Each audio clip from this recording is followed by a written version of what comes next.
Well, welcome back, everybody. Hope you enjoyed that very short break. Next up, we have Stephanie Parker, who was due to actually be on our first panel, but Steph is a senior advisor at Energy Systems Catapult.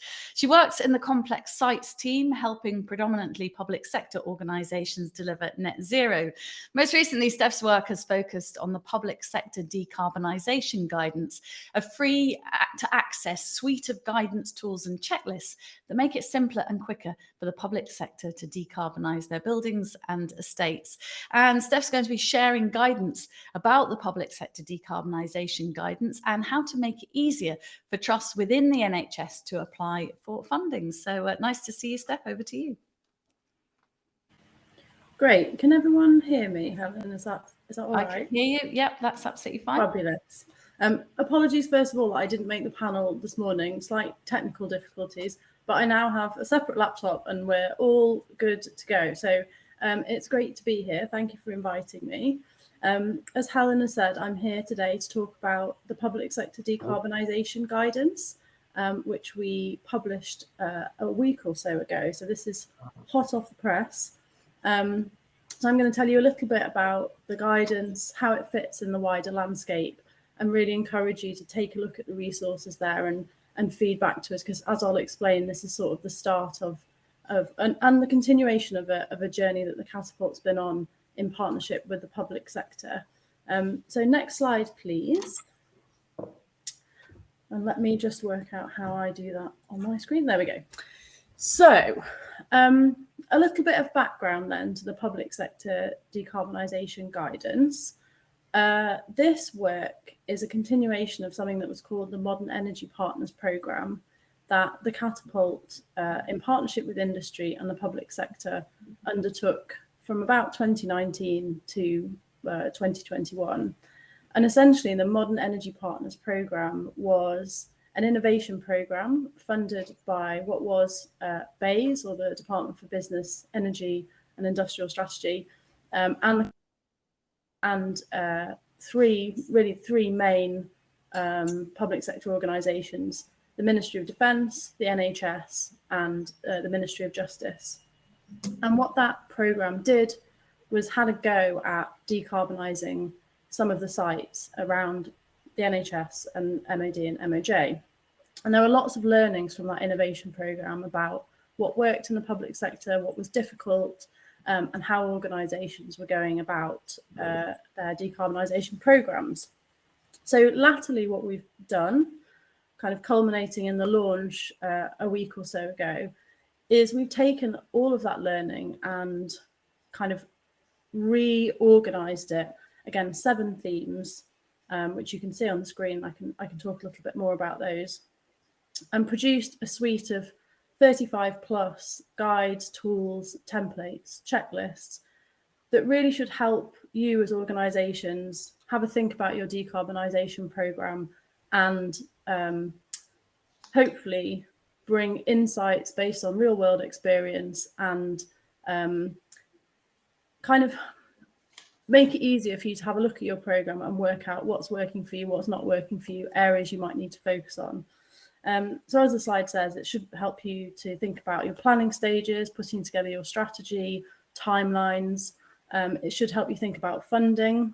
So we're increasingly working closely with Salix to make sure that our guidance complements theirs. And I'll say a little bit more on the next slide about the landscape and how it fits together.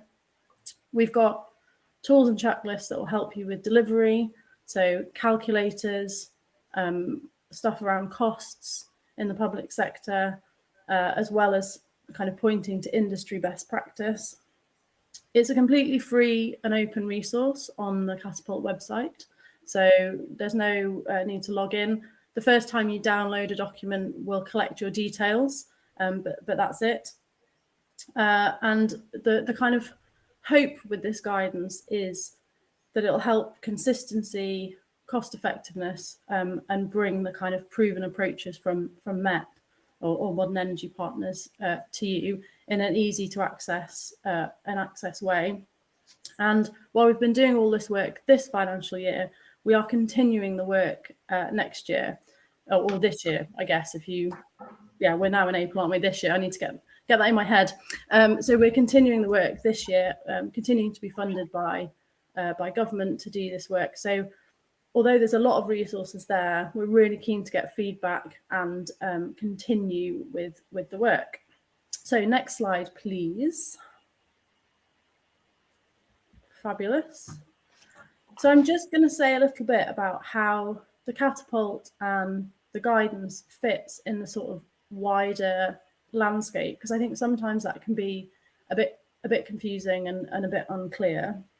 So if you think about the kind of top level organisations, I guess, that are focusing on public sector and NHS decarbonisation, you've obviously got the Department of Health and Social Care and NHS England, sort of as part of that strategy piece, but also the Department for Energy Security and Net Zero, who have the overall brief for public sector decarbonisation, and of course Treasury, who provide funding or can provide funding, and at the moment do so through predominantly the Low Carbon Skills Fund and the Public Sector Decarbonisation Scheme. So we then think of ourselves alongside Salix and the Net Zero Hubs as a kind of partner that supports this wider strategy. So you'll be very familiar with Salix, who are the kind of funding partner. We're the Energy Systems Catapult. We look at all aspects of energy transition, but I guess in this context, we're particularly focused on supporting the Department for Energy Security and Net Zero on public sector decarbonisation. And of course, there's the local Net Zero hubs.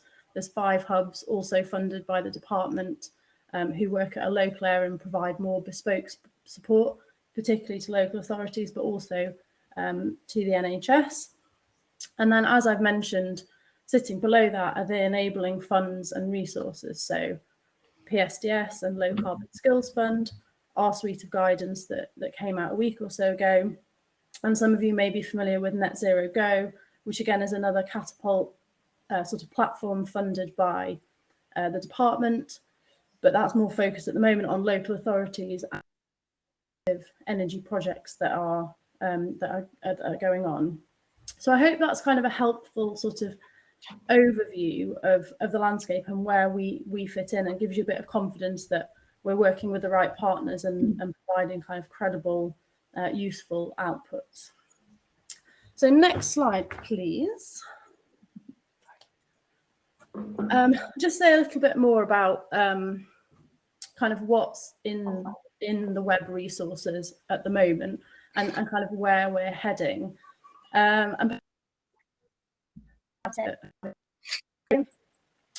Although there was a lot of learning from the Modern Energy Partners programme on the website before, we did some user groups. It was quite clear that the website wasn't really working for people, and it's quite difficult to find things or navigate if you were potentially less experienced and less knowledgeable about decarbonisation and you were just starting to work in the area, or kind of beginning your journey in a new organisation. So working with the department, we came up with this structure around the 7 themes.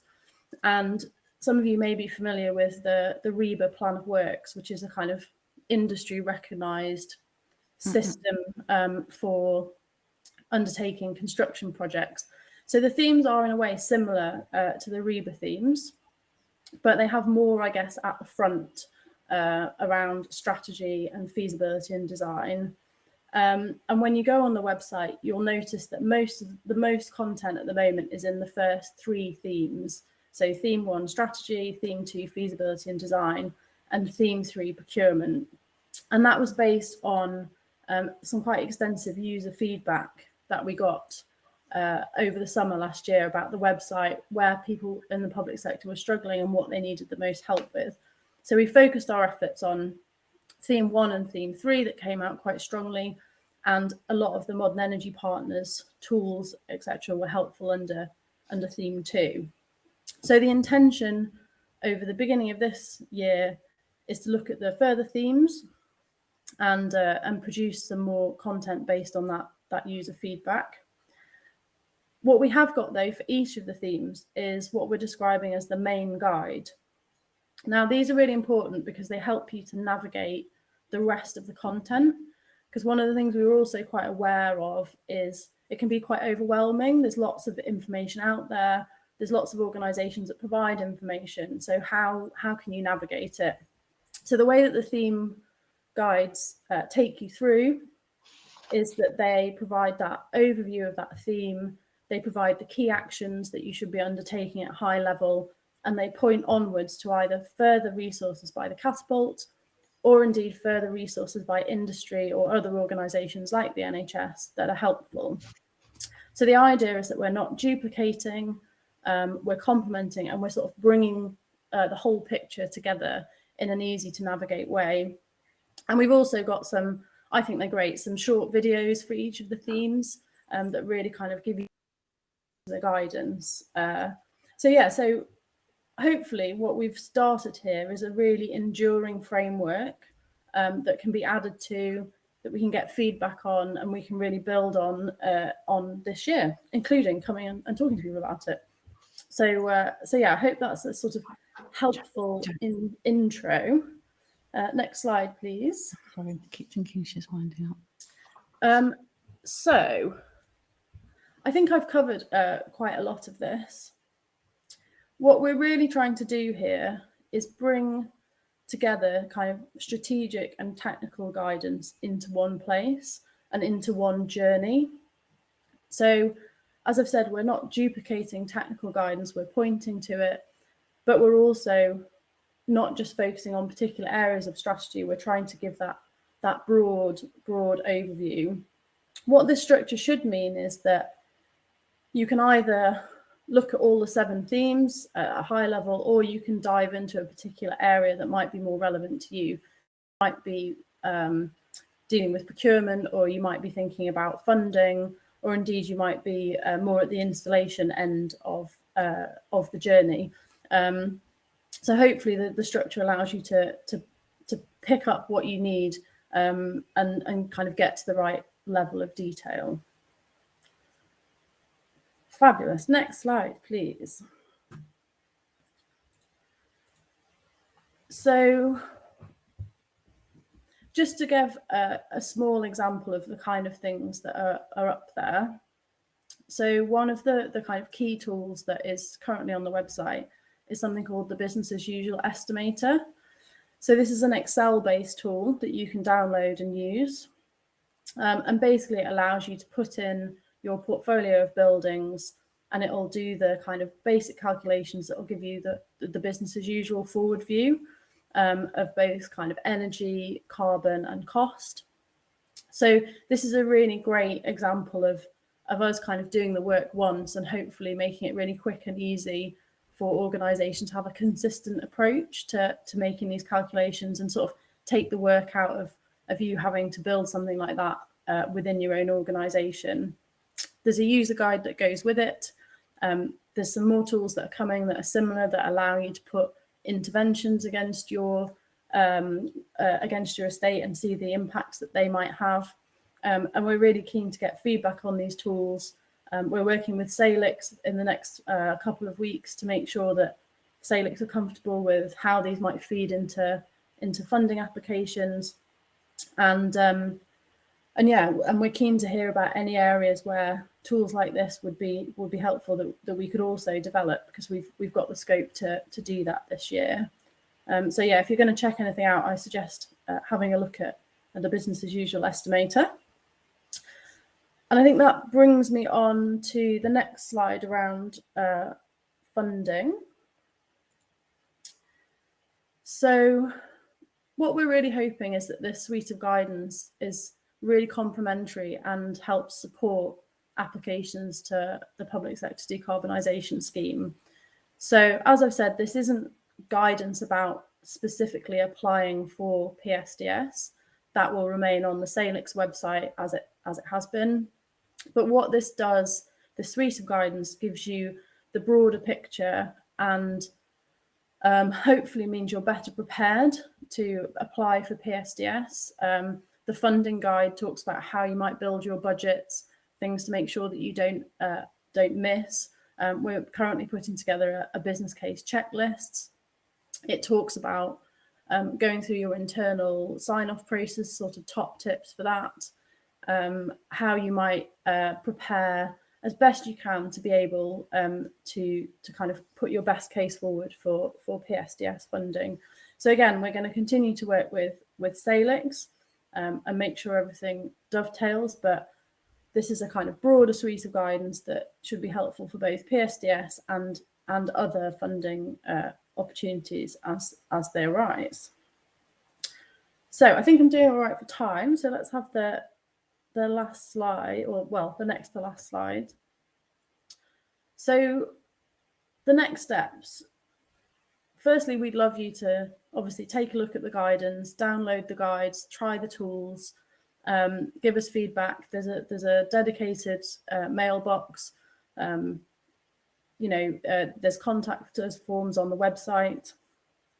So we'd love your feedback on what's already up there, what you're finding most useful, the type of kind of content that most speaks to you. We'd also love you to tell us about things that you're still struggling with that maybe aren't covered in the guidance in enough detail or are not there yet because they're in the latter themes. Because we've got, as I said, the scope to develop those over this year. We're also thinking about how else to get this guidance out, get it used, get it helping people. So I'm obviously coming to events like this to speak about it. We're thinking about some training sessions on some of the tools. We're going to try and get in newsletters and kind of publicize this as broadly as possible. But again, any ideas that you've got to help people get the most out of these resources or what's going to be most helpful, we're really grateful for. And like I say, this is the start, hopefully, of, well, certainly the next year of further development of this suite of resources. So I think I've probably been a little bit less than 10 minutes, but I guess if we've got any questions, I'm happy to take those. And yeah, the last slide has the links, what you can search for on Google. We're slowly rising up the Google rankings as the pages get indexed. And of course, the email address of PS, so for public sector, decarb guidance at our kind of Catapult website. So yeah, that was a really quick whistle-stop tour. I hope that was helpful. I'm happy to take a couple of questions if you want, Helen, or I can hand back to you. You're out of time. You've spoken 15 minutes, which is lovely. But what you have done, I just wanted to say how delighted I am that we did get you in the end, because you've managed to answer there in your keynote a lot of the questions that came up in panel discussion 1. So thanks ever so much for making it. And we look forward to talking to you more when hopefully we can have a Q&A session with you, perhaps at our next NHE event. But thanks ever so much, Steph. Brilliant stuff. Brilliant. Thank you very much, Helen. Well, let's move on now to our next panel, and it is on effectively and sustainably managing the NHS's waste and recycling abilities. We're going to be joined for this by our panel partner, Sharpsmart. Every year, the NHS produces 156,000 tonnes of clinical waste, which is processed through high-temperature incineration or sent for alternative treatment. And just to give you an idea of what that amount of waste looks like, it equates to 400 fully loaded jumbo jets, making the NHS one of the largest producers of waste in the country. Well, to meet net zero targets, this waste needs to be disposed of safely, using sustainable methods and reducing waste where possible. More than 1.4% of supply chain emissions are due to single-use devices, some of which could be refurbished and reused, saving the NHS both carbon and money. Efficient waste management is about following the hierarchy of waste and ensuring hospital trusts procure goods in a way which minimise their carbon footprint. So we'll be exploring why clinical, sharp and hazardous waste disposal is so important to the NHS net zero agenda. And I'm delighted to welcome our panellists for this. We've got with us Neil Robinson. Neil is UK Managing Director of Sharpsmart Limited. Ellen Goodwin, Sustainability Manager at Norfolk and Norwich University Hospitals Foundation Trust, and Fiona O'Mahony, Programme Manager Sustainability at Cambridge and Peterborough ICS. And just a quick word, if you would like to put some questions in for our panelists, please can you use the live chat at, I think that's probably also on the right of your screen, rather than the button that says Q&A, because for some reason, and we're not quite sure why, and I'm not very technical, my live Q&A bit has absolutely vanished. In fact, it's back. So ignore what I said. If you've got questions, put it in the usual live Q&A. Somebody's obviously, there's been some pixies in the back there. Welcome to our three panelists. Good to see everybody there. Ellen, can I just start off with you? I'm just wondering, we talked a little bit in that introduction about scale. And for me, as a general news journalist, I'm always fascinated by the scale of everything we do in the NHS. And maybe you could talk a little bit about scale and how important it is that we have robust and consistent waste segregation procedures. I mean, I'm really fascinated by the introductory kind of figures that you were showing. I mean, absolutely stunning, the amount that we're producing as a kind of an NHS. I think from my perspective, certainly in the first 9 weeks that I've been in post, waste is coming through front and centre in terms of everything we need to be considering moving forward.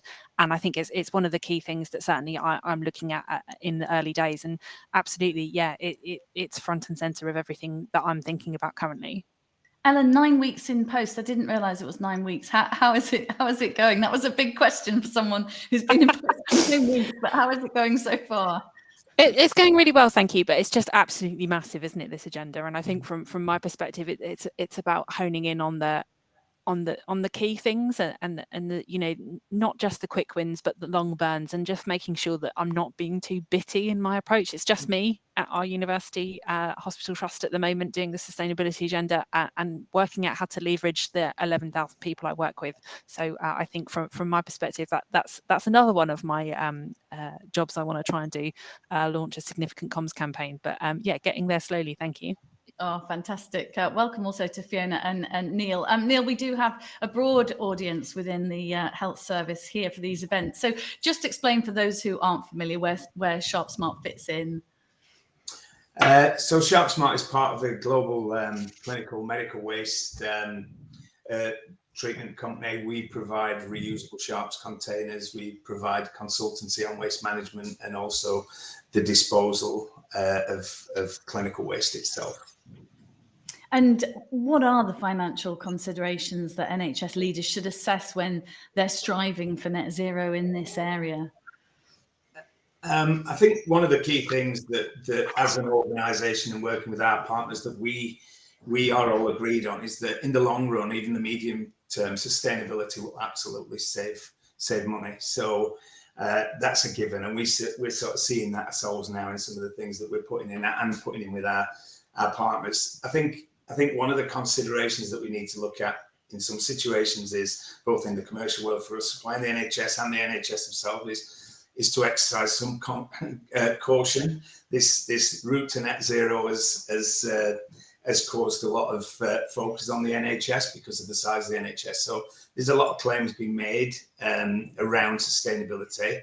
I heard a term the other day from someone in the NHS about a lot of greenwashing. So just make sure that when you are procuring, that you are looking at the full life cycle assessment, not just in terms of the cost, which is a big focus, but also in terms of the effect of CO2, the positive effect of CO2. One example I have got is a system we were looking at to try and save CO2 on-site treatment for hospitals, which is a strategy for NHS England to try and reduce transport. When we actually broke that down into life cycle assessment and cost, it was £650 per tonne just in electricity itself. So you've really got to exercise that caution and not just go for, you know, the claims themselves. And the NHS are doing some incredible work, NHSE and NHS England with Fiona Daly and Liam Hogg, in terms of giving those tools to NHS trusts to make sure that they can do those life cycle assessments, those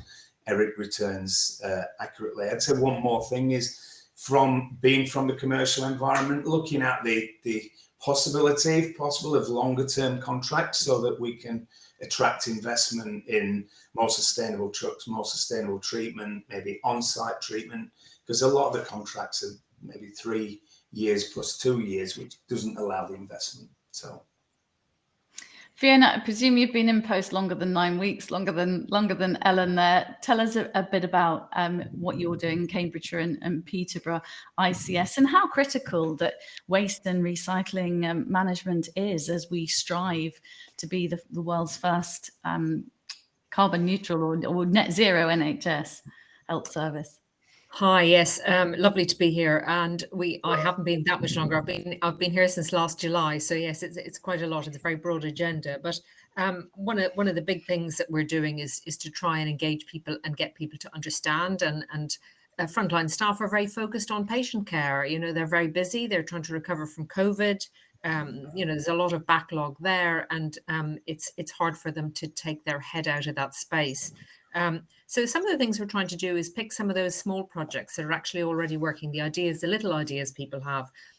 One of the things we're doing, actually not just locally in our system, but also across the eastern region, is we're trying to do something to what Great Ormond Street did with their Gloves Are Off program. So they're looking at the use of clinical gloves.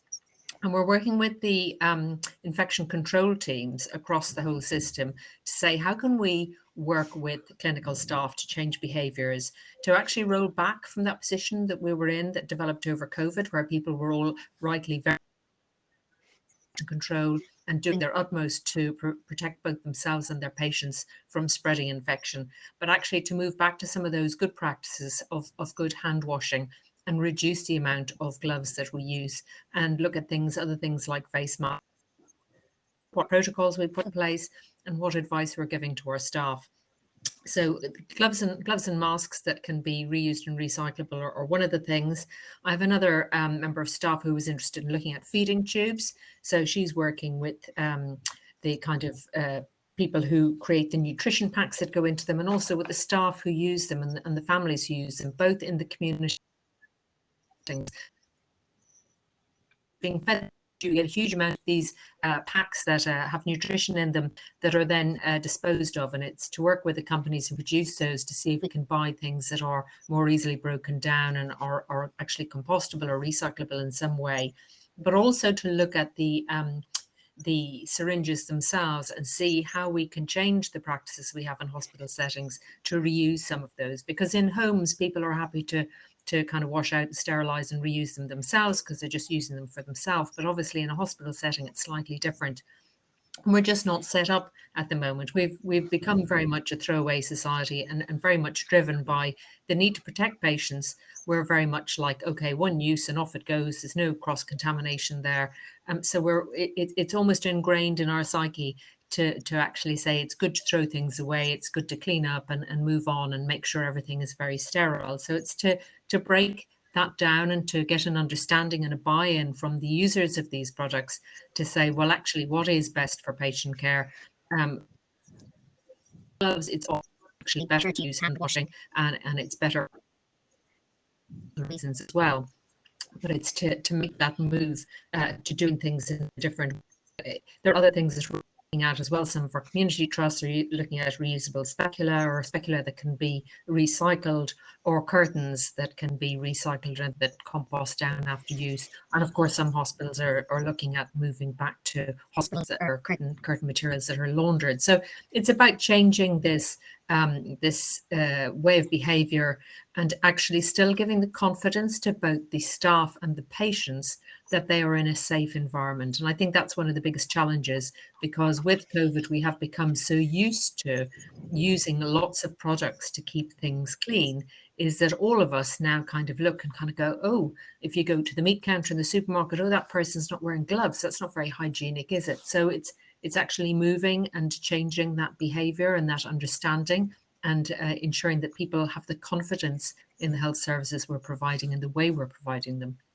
So I think those are examples, Fiona, of, you know, small things, like we talked earlier on one of the earlier panels about small things making a big impact. It kind of just reminds me, just as a sidebar, of going to a little coffee shop the other day, and everybody's a bit horrified that they don't do takeaway cups anymore. So if you want one, you have to buy a keep cup.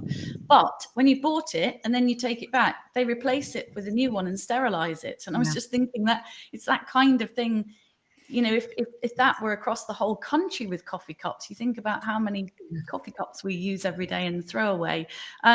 Building on that, Ellen, I know you haven't been in place for too long, but what examples can you perhaps share with us from your trust in Norfolk, things that you know that are already going on? Are you doing similar things to Fiona there in terms of, you know, gloves and things like that? Yeah, absolutely. So Fiona has mentioned gloves off. We're looking at World Hand Hygiene Day on the 5th of May and looking to do a trust-wide initiative around not just you know, the sustainability side of things, but the actual hygiene element around that as well. So yes, we are looking at that. Also reusable drapes, absolutely. We do that at NNN. And I mean, one of the things we're also looking at, although it is proving quite challenging, is reusable theatre hats. So there's an awful lot of thinking through our sustainable models of care working group, looking at those kinds of things. Clinical waste segregation as well. So making sure that actually we're putting the right thing in the right bin. We're absolutely not perfect at doing that here either. So it's really important that we continue to educate our staff, you know, and make sure that we're making good choices. So yeah, lots of interesting projects alongside the one that I kind of, you know, am here to talk about specifically today, which is reusing electrophysiological catheters, I think is the best way of describing it. Tell us about that. Honestly. I was just going to ask you about that. Just explain what that's all about. So basically what we do, so we're working with a company to use remanufacturing catheters through our EP service.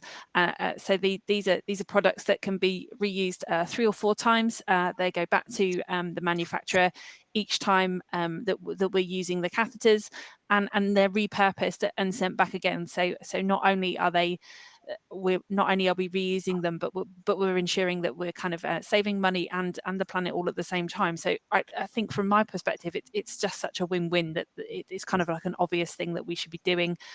Everything is kind of appropriately labelled and sort of controlled through that kind of thing, so we know exactly how many times these products have been used and where they've been used.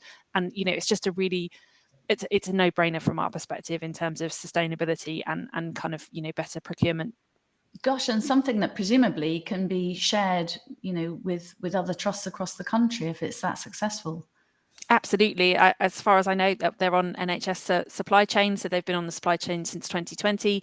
And yeah, there's just products, and there's lots of other opportunities, not just catheters. There'll be other products that we're not kind of exploring at the moment that we can do moving forward. And I think that kind of, like Fiona says, the move away from single use, because that's what we've always done, or through COVID, is just so important. And I think, yeah, that there's the messaging behind that is going to be critical as we move forward.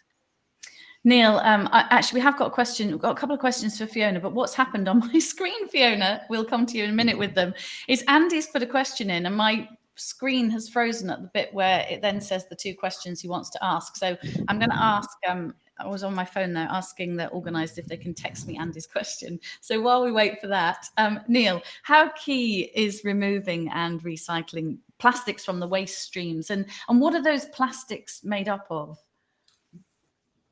So I think both those examples there were perfect examples about removing plastics at source. I think where the industry, I mean, there's a lot of plastics, films, various types of materials that can be pulled out of healthcare waste. I think our challenge as an industry is that segregation piece. Once you put that into a mixture and then it's taken into the plant and homogenized in a shredder and processed through an autoclave, then you lose a lot of that opportunity to get the value back out of it or get the volume back out of it. So I think what Fiona and Helen were talking about there in terms of looking at that point of care and not just looking about how you segregate it and say, you know, that's offensive, that's AT, alternative treatment infectious, so that's HTI, is challenge that as well, because the offensive waste stream now has given us the opportunity to do a minimal amount of treatment. With offensive waste, it's not actually infectious. So basically that, as long as you actually render it unusable, unrecognizable, you can recover that without it being destroyed during the treatment process, if you get what I mean. A typical example I can give you of this is in the operating theatres where we actually, through our reusable sharps container system, we pull out metals. Those metals have got a lot of plastic on them as well, but ordinarily they would have gone to incineration because they're classed as sharp. So what we've managed to do with a lot of our customers is actually reclassify them. We'll put them through a sterilisation process to make them safe, because they're actually, in effect, a lot of these are not infectious. And then what we do is we actually send them to a recovery process that is accredited to take that as offensive waste, and we separate metals and plastics. But in the past, that would have gone to incineration. So I think if we can work together as industry, as recycling companies as well, with at point of care, we can actually start to get a lot of this out. The worst thing you can do is just throw it all in there, shred it, sterilize it, and then take it to an expensive process that gives you a very, very small yield in the plastic. So I think you're going exactly down the right path here in talking about, you know, specific products. Curtains, there's loads and loads of plastic curtains getting into the environment now. And we're asked to pull those plastics out, but what our statement is why use them in the first place? So procurement plays a massive part in this, and I know we're not there yet, but we should be procuring for sustainability rather than looking at pulling it out in the waste stream, if that makes sense. Just while I've got you, Neil, we've got a question that's just now popped up on my phone. What about packaging? Also a huge polluter, question mark. Absolutely. I mean, that's our business. It's a great question. It wasn't one of our guys, was it, that sent that in? You're not sending me them yourself, are you? No. What I would say there is, if you look at packaging, just an example, because it's our business and this is not a promotion in any way, I promise. If you look at the packaging, if you look at a single-use sharps bin, that is 32% of the weight of this sharps waste stream, right? So the obvious thing there is, can we reuse that packaging? That's why we came into, obviously it's a safety device as well as a reusable, but that's why we came into this industry. And we're seeing packaging galore come through in the waste. I mean, we run 4 treatment facilities in the UK and 20 odd across the world. And it's amazing how much we see. Packaging itself, yes, you can, if you can try and segregate it before it comes contaminated or segregate it at source, that's the best way to do it. But ultimately, the goal has got to be, and I know we're a long way off, is to procure products from companies that have minimum packaging. I see it every day when I order a tiny little item from Amazon, and yet 5 times the weight in cardboard. It's incredible. But I think it's about smart procurement, and it's about segregation at point of care. I don't know whether that answers the question or not. Yeah, I think it does. And I think that's kind of the thing that we were talking about in another panel, actually, the smart supply chain. Fiona, I've got the questions now on my phone. This was from Andy. Hi, Fiona. Interesting to hear your comment about the reuse of PPE. We've been working with the NHS supply chain on new innovative ways to decontaminate reusable PPE and other consumables. 2 questions. Are you aware of this work, and how do you feel we can engage more broadly and quickly to progress trials? That's from Andy. Thanks, Andy. Well, we're the project we're working on, the Gloves of Off, we're actually doing at regional level. So we're doing it across the whole of our system, so the whole of East Anglia. So Ellen's hospitals will be involved in this as well. And we are looking at a range of research options and a range of ways of disposing of the items when they are used. So, I mean, the first thing always is to stop the use. I had a very interesting discussion with the Judge Business School from Cambridge just before we came on this call. And there are 3 elements to all of this issue. Procurement of the product and there's the users of the product, disposers of the product. And actually the first thing is to cut down the use of these products in the first place. So projects like the Gloves Are Off, we're actually trying to encourage people not to use gloves where there is not a good clinical reason for doing so. And in many instances, it's better. You get less kind of needle stick injuries, for example, who prefer a skin-to-skin experience. And hand washing is often much better than actually using the gloves. So if there's not a good clinical reason for using something, you know, let's stop using it in the first place. Let's stop buying it. Then when you have actually bought it, it's actually about thinking about the user. So your procurement, look for the best product for you. That's the most sustainable. Your users are going to stop using so much stuff.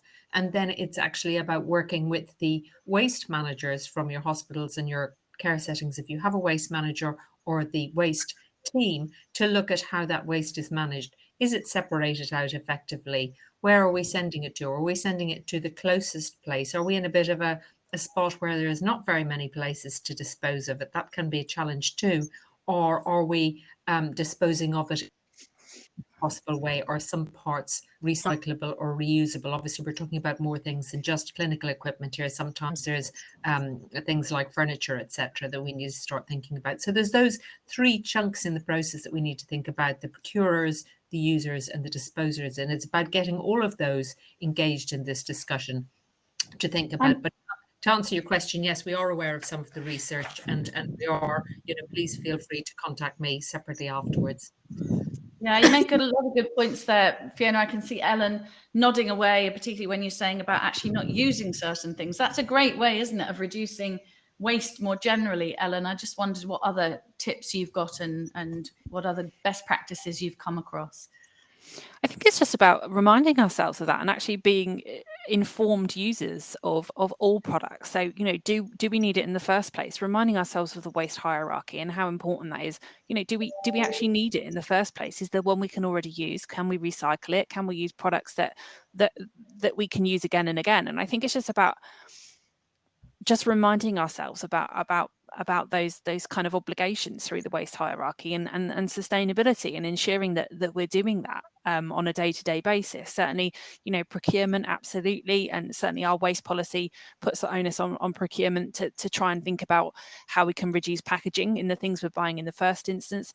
What can we do to make better choices? And I think the thing for me is, within the NHS, we're very comfortable with making informed decisions about cost versus quality, and sometimes a slightly more expensive product is, we think that offers value for money because it's a better quality product, but we're not actually factoring those kinds of sustainability thoughts into that decision making process. It's not always going to win. You're not always going to buy the greenest product, but actually understanding that and being informed in those decisions. And I think this is so important, that it's not just sustainability leads and those people that are interested in that, but that's the whole organization. And like I say, we're trying really hard, or just starting to kind of get everybody to think before we make those decisions.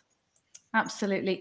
Neil, electric vehicles, how are they driving supporting the drive for net zero within the waste industry? Are electric vehicles being used now in that area?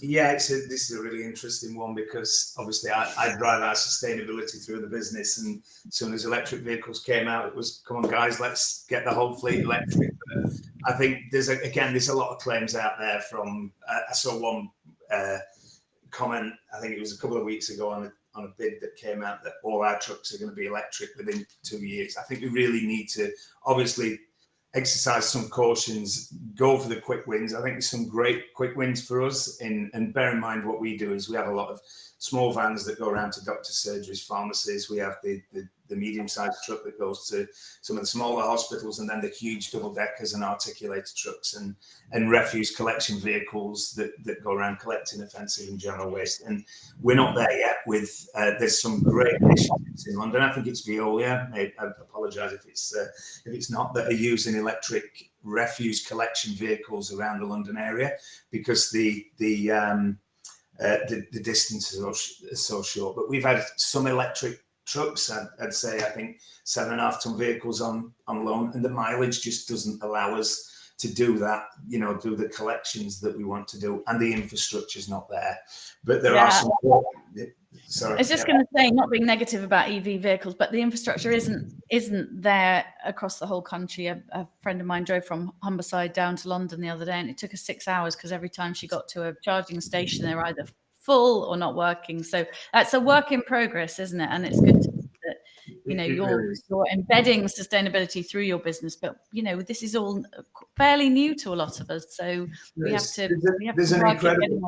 There is a quick win I'd like to tell you about. There's a company, I think it's Trail On Advertising, but we utilise they've got solar panels on vehicles, and they're giving us some incredible results. So we're looking at gradually moving towards all electric, but where we can, using things like solar panels, and that in itself is taking care of tail lifts, so it's using less diesel, less extending the battery life. So we made a standard decision that we put those on all our vehicles, and we're getting some great results. And I know a lot of NHS facilities are doing that similar thing as well. So watch this space, it's getting there, but it's not quite. Great to hear. Fiona, I'd like to end really by talking about the drivers for change, what you think the drivers for change are, and also what kind of support and help you can get from clinical staff. Obviously, their priority is to get people well and make people better. But, do you feel that you've got a lot of support behind you from all aspects of your team?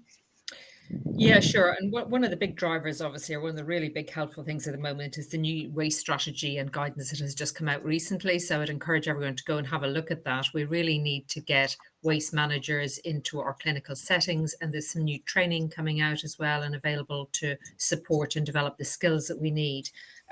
But it's also about kind of having KPIs in our strategies.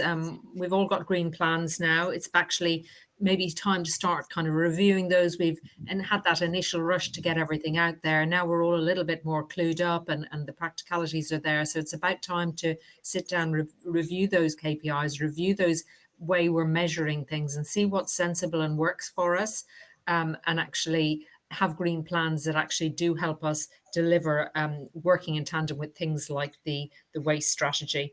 But actually, there's a rising awareness of climate change across all formats. So you hear a lot more about it in the news and stuff, and I think that's helping people to start thinking about how they can do it in their work environment as well as in their personal environments. And it is about kind of working with younger people in particular who are enthusiastic and who the future is perhaps much more relevant to than some of us older people. But it's about capturing that enthusiasm. And for me, those are the kind of key drivers. It's about some of the policy documents that are coming out, some of the targets we've set ourselves, and using the enthusiasm and the new that are out there to actually help drive forwards our performance. And just finally, I mean, Ellen, that enthusiasm is important, isn't it? It's great having documents and policy documents and reports, but unless you've got everybody on board and behind it, it's very difficult to make progress. How do you motivate and feel that your team do you sense that there's an enthusiasm to work together? There absolutely is. And I think Fiona's right. It's coming into the public consciousness more and more on a daily basis, which is really exciting for me. It's something that I've tried to pursue throughout my career. And it's really lovely to see how energetic and enthused everyone is about making these positive choices. I think people inherently want to make good choices. So we just need to give them the tools and the guidance so that they can make good choices. And I'm really excited about being part of that. Oh, it's fantastic. Well, thank you very much to Ellen, to Fiona, and also to Neil for joining me on this panel and making waste such an interesting topic, because it's so vital in the NHS and it's not often, I don't think, talked about. So I'm really glad that we've got people like you behind the scenes making sure that you're driving change and being as efficient as you can. So thank you very much for your contribution today. It is now time for lunch, so why not try jumping into the meeting hub and build some connections with delegates. Not just for this event, you'll have the opportunity to connect with delegates who sign up for future events too. Our next session on retrofitting starts at 2 after a well-deserved break. So I'll see you then.